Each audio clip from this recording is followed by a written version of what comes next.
said over and over again, Dr. Greer, just be careful. Dr. Greer, just be careful. Dr. Greer, just be careful. I've been told that me, my wife, my children, and my grandchildren would all be killed. There is a record of technologies that existed on Earth, of civilization more advanced than we are now. And the question is, were there some use of some type of electrogravitic levitation technologies that were used? The other problem is, even when the Smithsonian paid $5 million to simulate using mathematics and the technology that archaeologists say existed back in the time of the pyramids, those obelisks, like the Washington Monument, but those were all one big piece of stone, they couldn't raise the smallest one. With everything we know now about mathematics and engineering, with what's been postulated. So there's something doesn't add up there. But I think it's a bridge too far to claim they were built by ETs. But they were certainly, their construction and the precision of the stones cut, how far they were moved, how they were put into place. There are a lot of questions I have, but I have no proof of how that might have happened, except the man I referred to earlier from Redstone Arsenal area, who is given material occasionally. It's not always extraterrestrial. He has been given objects that are tens of thousands of years old or older, that are technological, that have been found in the ocean and elsewhere, that were of human origin and were extremely advanced technologies.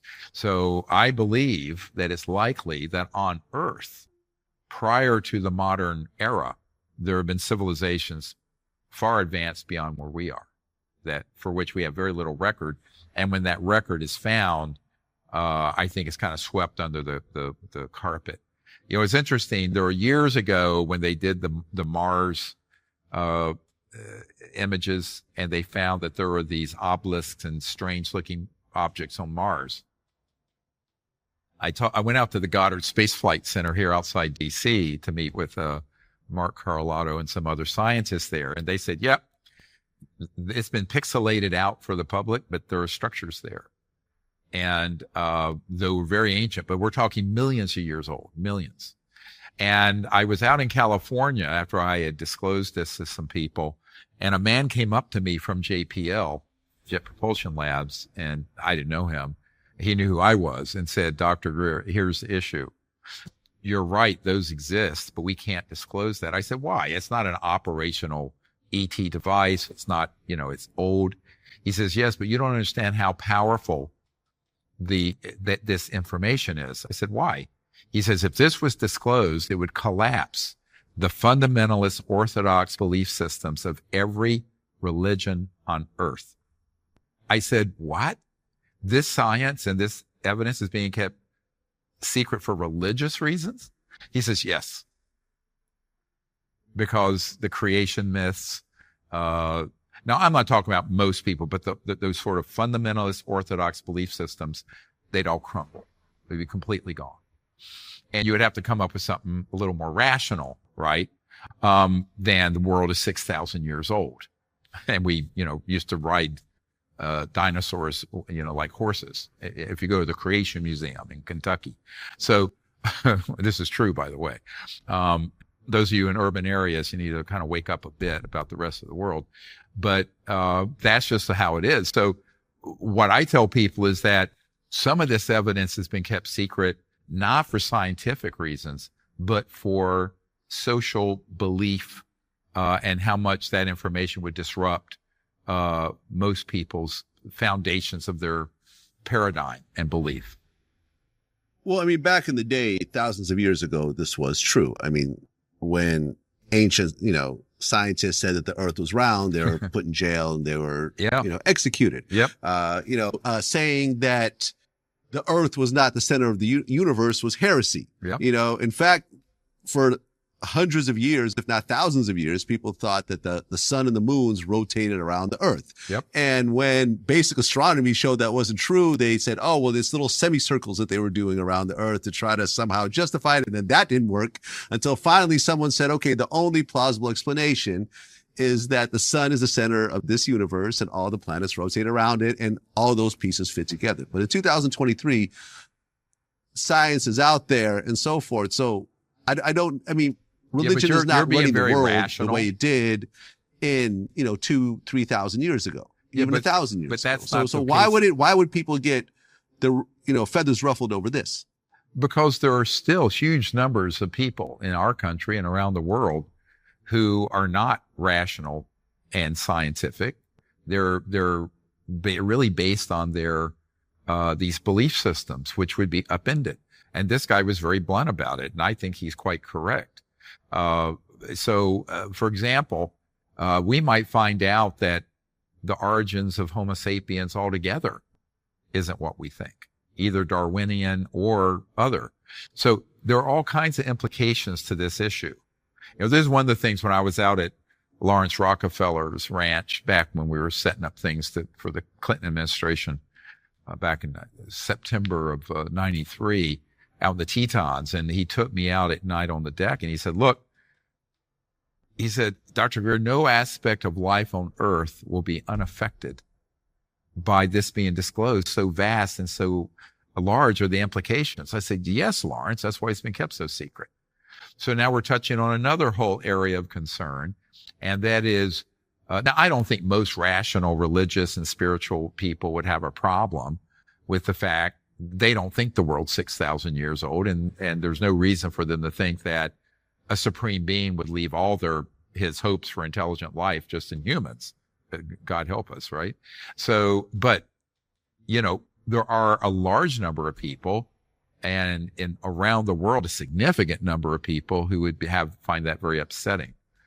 So that's been another consideration. It's easy for hyper-rational Westerners who live in urban areas to brush that off. But if you go around the world, and we're talking a world of 8 billion people, they're not all like you in New York. I think the biggest revelation by far is the evidence that there is a clandestine and illegal operation that has hidden and stolen from humanity the solutions to the biggest problems we're facing. And I think these 5 whistleblowers who come forward are given evidence of their little involvement, what they saw. But I think the bigger picture is the fact that these technologies are real, and it means that we can have, as this extraterrestrial said to Colonel Corso when he had a meeting back in the 50s at White Sands, and the ET, the colonel said, when the ET said, will you help us with this, and the colonel said, what's in it for me?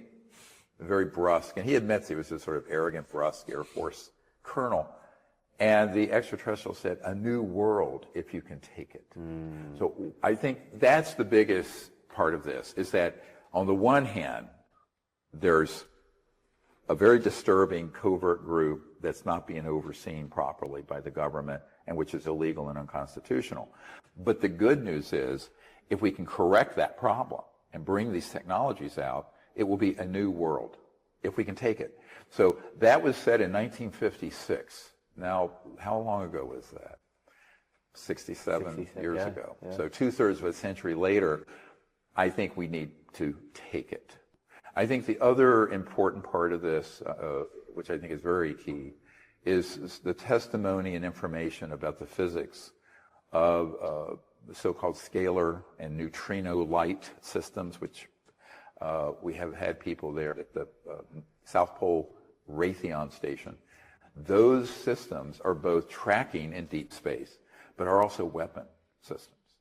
And there is a huge problem with those sort of technologies being used by rogue elements, not being okayed by the international community or even the Pentagon and White House and Congress. So those sorts of technologies need to be put on a short leash very, very quickly. Because that puts now us in danger, right? Or you say otherwise ETs are not a threat to us. Oh, they're not a threat, but there's a universal right to self-defense. And I tell people when they this obsession, of course, is more the human narcissism. I say, if you want to know where the threat in the universe is, go to a mirror and look at it. It's what humans are doing. It's not what these civilizations are doing. By the way, these civilizations are so advanced technologically, but also socially and spiritually, that they're very, very peaceful. And why? If you had the consciousness of what humans have now, where we fight over the Ukraine and every scrap of land and aiming nuclear missiles at each other, now take that mindset, but now instead of nuclear weapons and missiles, put in, faster than the speed of light technologies. Those civilizations would extinguish themselves in a nanosecond. So I think part of this, we need some scientific literacy so we get out of this sort of mythology of the War of the Worlds nonsense.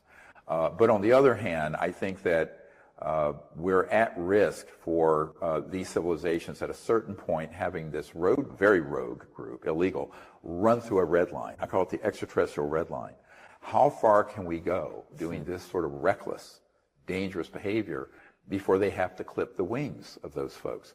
Now, the danger and the reason they're not doing it is that if the extraterrestrial civilizations did it, it would be portrayed by the lame media and these spin doctors in these covert programs as an alien invasion, when in reality it isn't.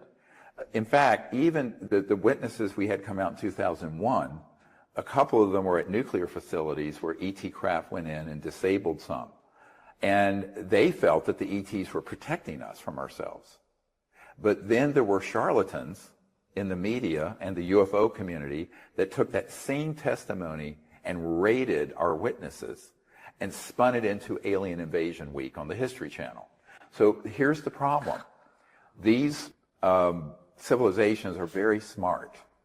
They don't want to have to intervene. They want humans to fix the problem because this is our planet. So my exhortation to our leaders and to the public is we need to fix this problem before it gets any further out of control. And it's been out of control for over 60 years. I think one of the most interesting revelations about that's coming out is the extent to which we have these top secret whistleblowers, of which at the conference we only had about 0.5%, right? Mm-hmm. And imagine that if there's a proper investigation or our civilian RICO lawsuit, and all these can be put under oath and it comes out, imagine the impact that will have. I very much hope that the Congress, and I know many members of Congress and staffers watched, if not in present, remotely, because it was streamed, as you know, that they will then, pick up the ball from here. Because look, we're a private civilian organization. We have no governmental authority. I can provide evidence and we can provide perspective and advice. That's the best I can do. I don't have any legal authority at all, other than just like you or me. I'm just a regular guy, a civilian. Enough evidence has been presented there for them to take the ball and run. And I think the other one that's sort of shocking for people is this witness, Marine, who saw that these technologies were being used in man-made anti-gravity devices involved in clandestine and illegal operations, and he was threatened with being executed. And so this is a theme that also triggers a RICO action, and that is the intimidation and extra-legal or illegal killing of people or threatening of people. So I think that is also one of the big headline events, because I think that tells the public this is serious business and it needs a serious response from the authorities, including law enforcement. Are you overall optimistic about that we will solve our own issues? Well, I think one way or another it will be. The only question is it going to go, are we going to allow ourselves to just get run further into the ground and perhaps have a geophysical or environmental catastrophe? Or do we have the wisdom and the courage to do the right thing now and do an intervention? And I think, frankly, I don't think we have another 100 years to fritter away. I don't think we have 20. So I think that it's very important that everyone, I always joke, anyone between the ages of puberty and senility, get involved with this and take the action to write their elected representatives, and also anyone listening who is himself or herself a whistleblower or witness to these events or knows someone, they should contact us. And so what we want to do is, the few people that are coming forward publicly now, We want that to become, that trickle needs to become a torrent. Yeah. We need to have thousands of people who are whistleblowers coming out publicly, with or without the U.S. Congress and the White House acting. Because this is massive public action, and it's the foundation of our democracy and freedom, is that people have freedom of speech.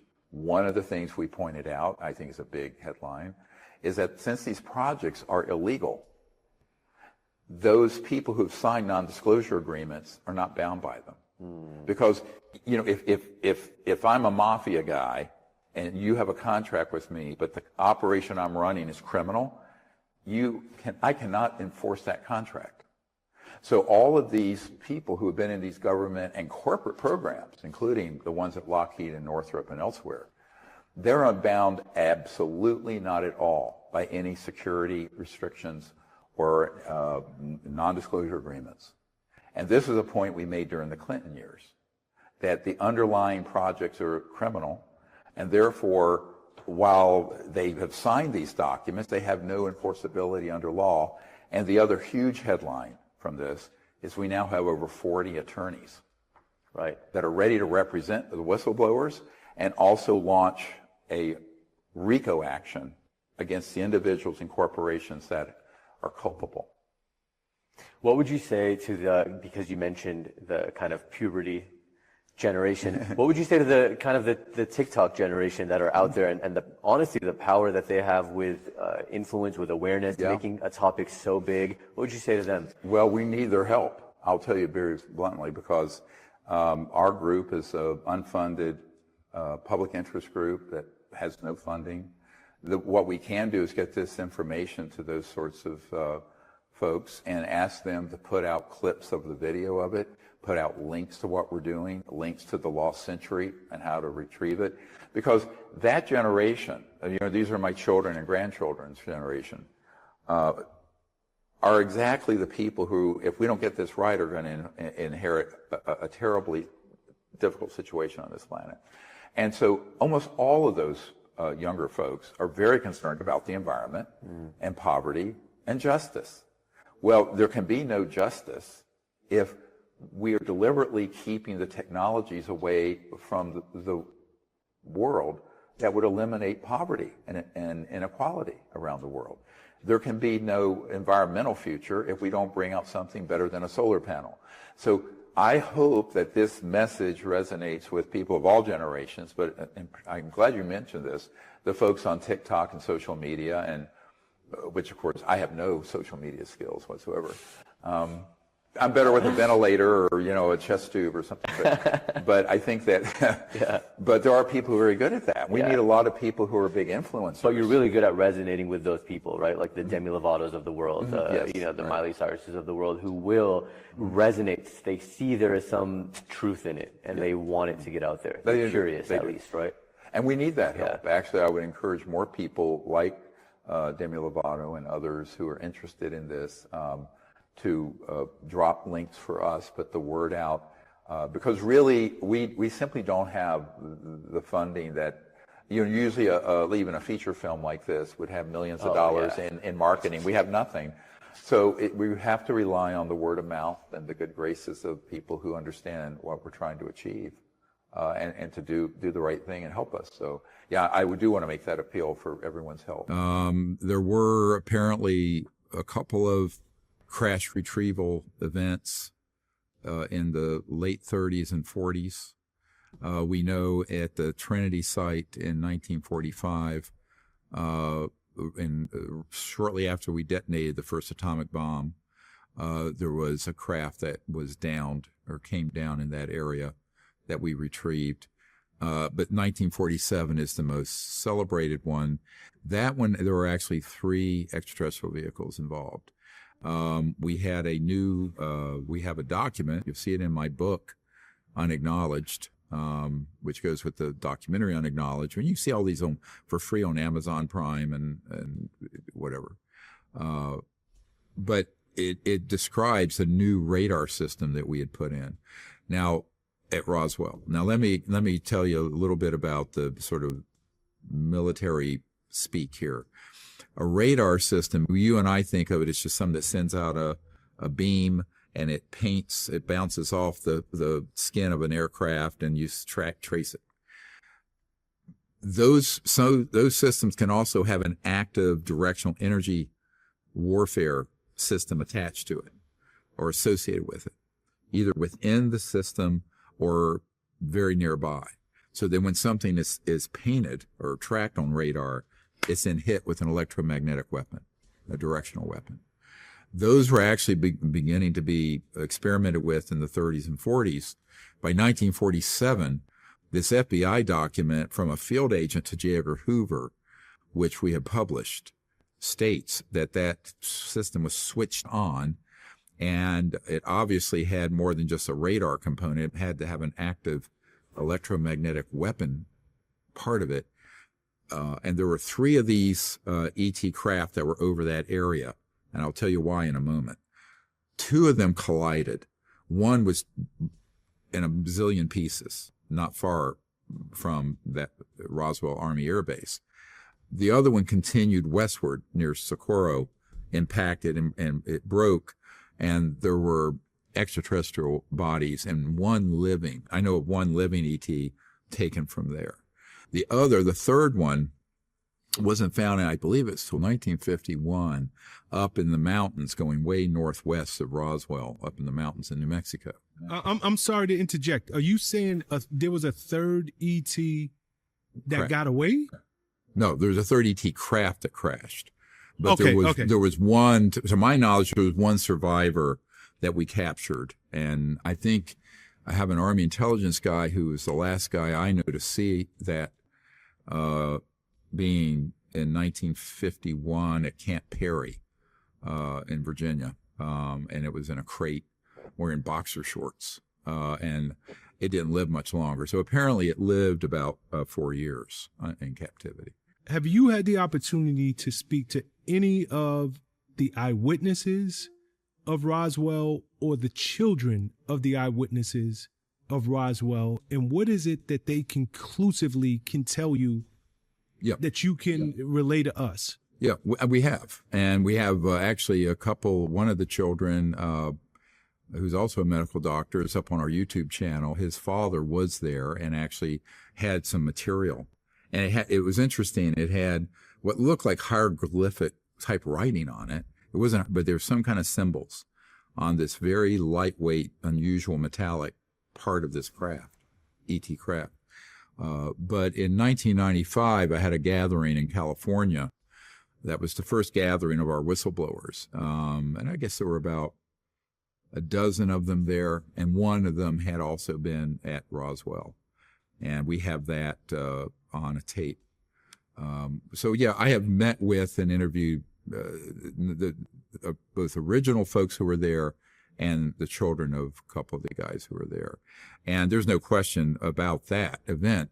But we have in our archive, we have what we call the Disclosure Intelligence Archive, 122 of these sort of crashes and retrievals. I believe I heard you say that you met with someone in the, I'm not sure if it was the Army or what branch of service that worked with the retrieval of these ET. Yes. What did he or she have to say about it? Did they get a look at the alien itself? Oh, yeah. If not, did they get a look at the wrecked spaceships? What could they tell you? Well, if you look at the interview we did with Sergeant Clifford Stone, he was on a retrieval team in the 60s. And this was after Roswell, almost 20 years. He was on multiple of these, where he was involved with not only the vehicles, but retrieval of the beings, the extraterrestrial beings, some of whom were living. And so I've interviewed a number of these sort of men. Very few of them have come forward publicly. The most recent one was a man who was on a retrieval team in, I believe it was 2011, out in the north of so-called Area 51. And there was a very large ET craft that was stunned with an electromagnetic weapon that came down, but it did not crash. It was stunned, and this man had a very close encounter with 2 of the ETs that came out of the craft. But that craft eventually was able to restarted itself and took off. But it's a very long story. We're in the process of trying to bring him into D.C. to go to the Pentagon, where they're debriefing folks right now that we're identifying. You have to understand, I have debriefed over 1,000 men and women like this. And I have in my archive 755 of them. The others are ones who never wanted to give us their contact information.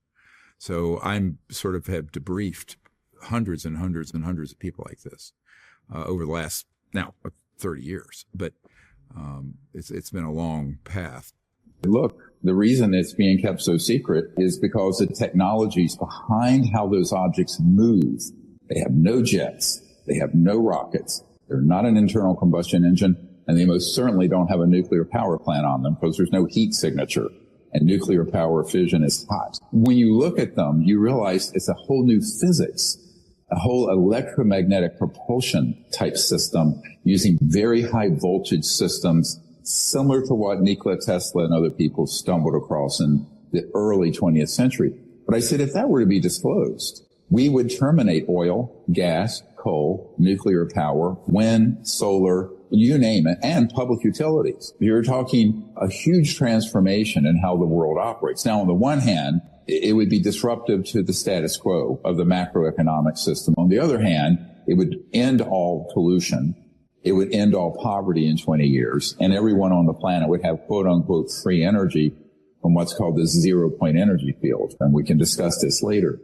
So he said, I get it. So, it's about power, money, and the corrupting influence of it. It is not about science, because once you drill down the science, the evidence is absolutely overwhelming.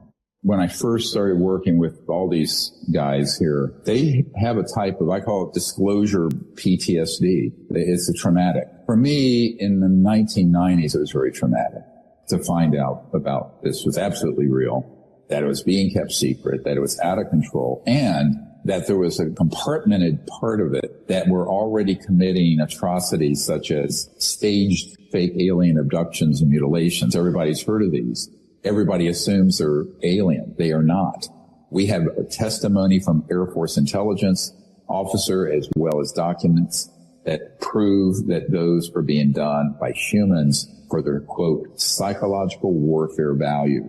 So I think there are two things. One is that they want to keep the energy technologies away, and this is why we did the Lost Century and how to reclaim it, with an expose of what the world has lost through this illegal secrecy and how we need to regain it and what the world looks like after that, which is gorgeous, beautiful.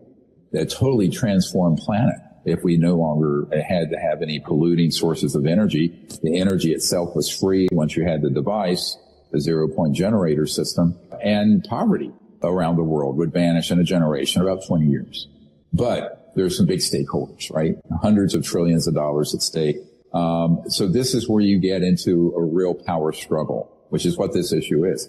The other part of it is that if you look at sort of the lockdowns and global control that happened, and I be blunt, I know for a fact that was a beta test for what they're wanting to do on this issue.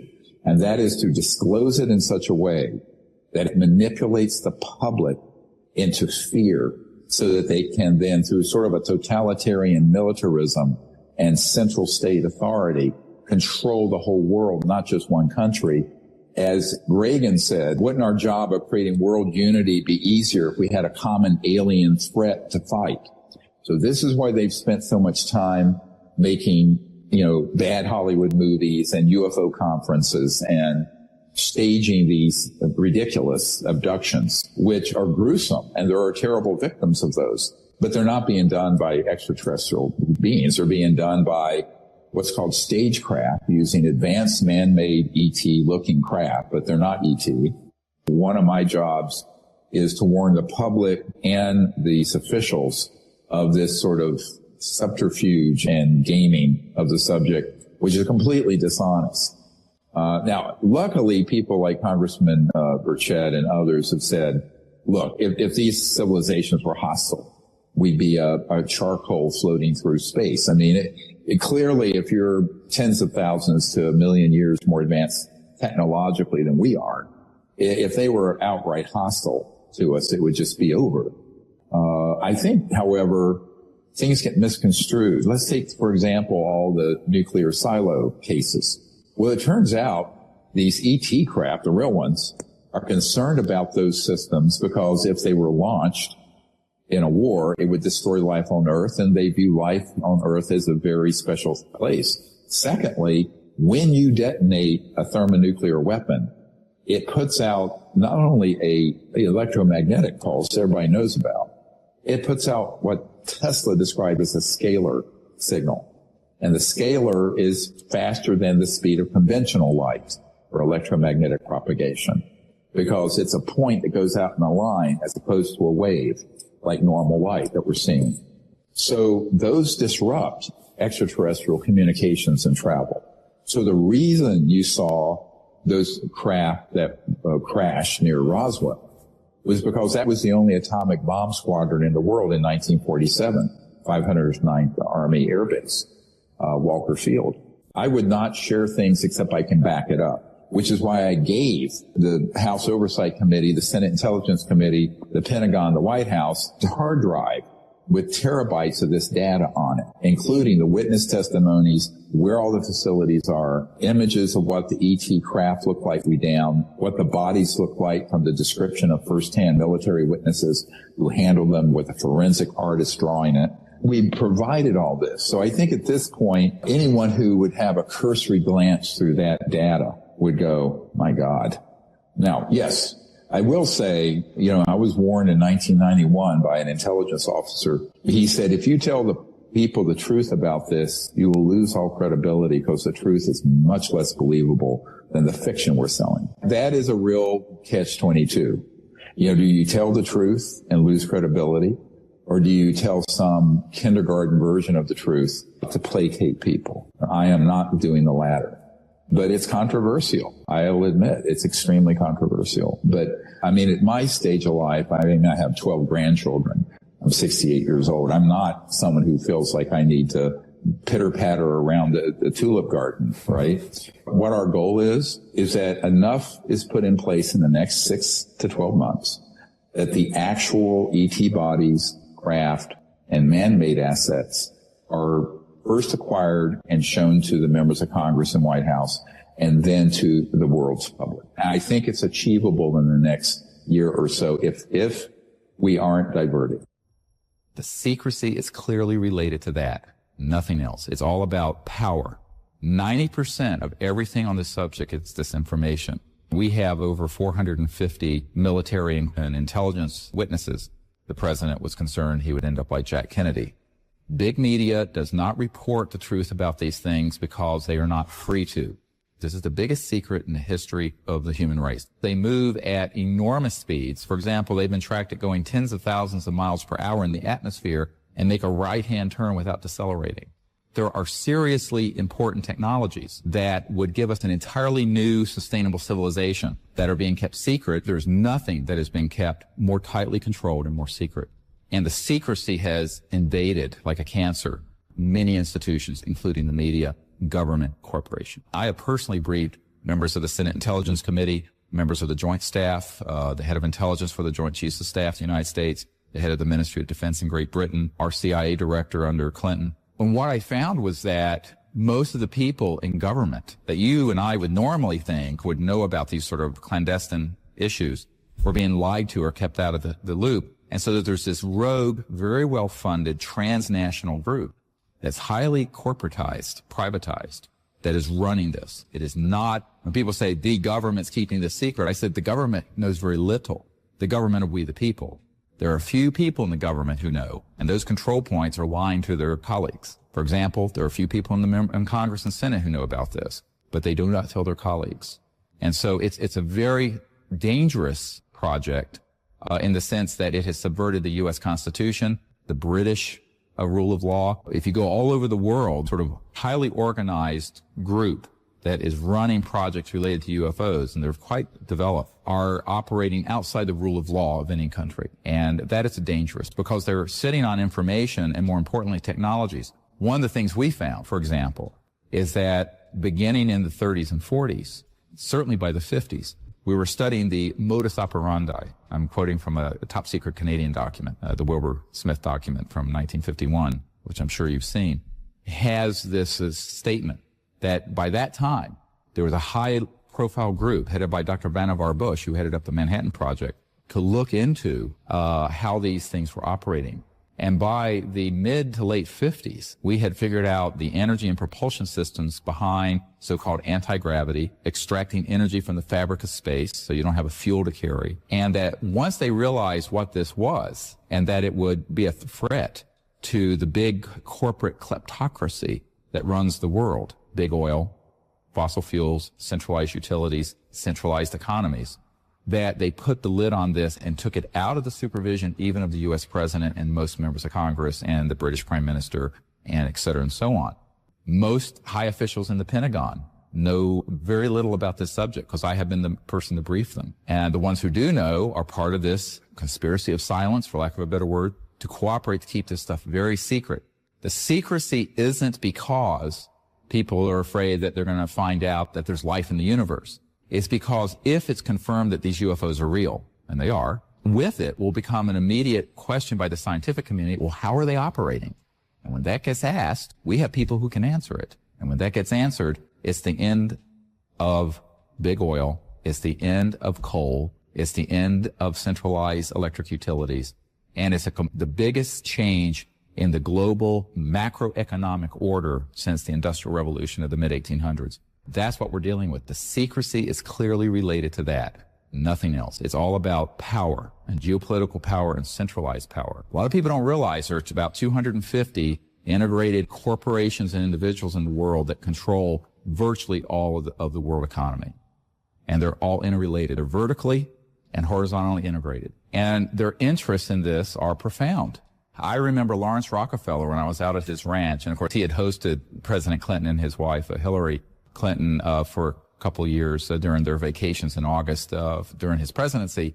And they were out there actually because we were doing briefings. I was putting together big briefing documents, and Lawrence Rockefeller was sort of a mediator, providing information to them. And, you know, I was at his ranch out in the Tetons once, and he turned to me, he said, Dr. Greer, you know, no aspect of life on Earth will be untouched by this information coming out. So vast and so profound are the implications. I said, I know, Mr. Rockefeller, that's why it's been kept secret. It's not because it's a silly thing. Now, what the controllers, the disinformation controllers want the public to believe is that it's about silly stuff like, oh, you know, an alien took me on board a spaceship and I have a baby floating in an incubator around Alpha Centauri, what I call the silly season of all this.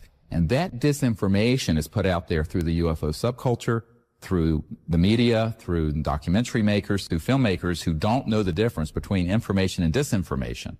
90% of everything on this subject is disinformation, designed to do two things: either engender fear, because it's very frightening information, which shuts people down, or to make it look silly and absurd so that serious scientists, policymakers, intellectuals, and academics will just dismiss it out of hand. And it's been done consistently since the 40s and 50s. And I have documents that prove that this is the case. I have a CIA document stating, this is in the 1950s, that this is a subject for the use of psychological warfare techniques and psyops.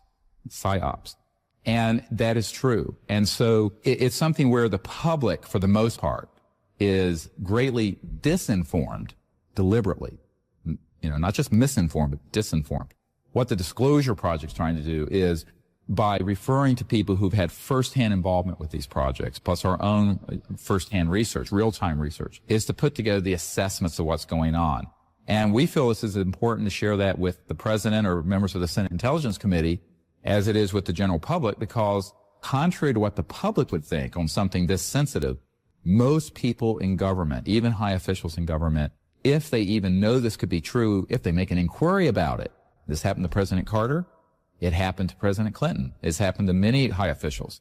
They are basically told, we're not going to tell you. Sometimes they'll just be denied that it exists at all. But sometimes they will flat out say, we're not going to tell you. Give you an example. In the late 1990s, after I had briefed members of Congress on this problem, I was invited to do a stand-up briefing at the Pentagon for the head of intelligence for the Joint Chiefs of Staff. It's called J2. And this admiral, I had provided And in our book, Disclosure, which you can get at the website disclosureproject.org, we have a document that actually is from the 90s, early 90s, that lists code names and project names and code numbers that were authentic and legitimate as of that time dealing with this issue. I gave this to the Admiral's point of contact to us. He looked into it. He actually found one of those compartmented secret cells in the Pentagon. He called them and said, I want to be read into or briefed on this project. And they said, sir, you don't have a need to know. This is the head of intelligence for the Joint Chiefs of Staff. I mean, we're not talking about some low-level munchkin out here. Now, what that means is that you have a complete decapitation of the constitutional leadership. And it also means that it's very important for us to try to identify intelligence sources who are courageous enough to come forward and speak the truth and put that information out to the public. Because I think nothing less than the future of planet Earth is hanging in the balance. And we're not talking just about whether or not people know there are UFOs. We're talking about what are we going to do about the fact that we're about to reach peak oil.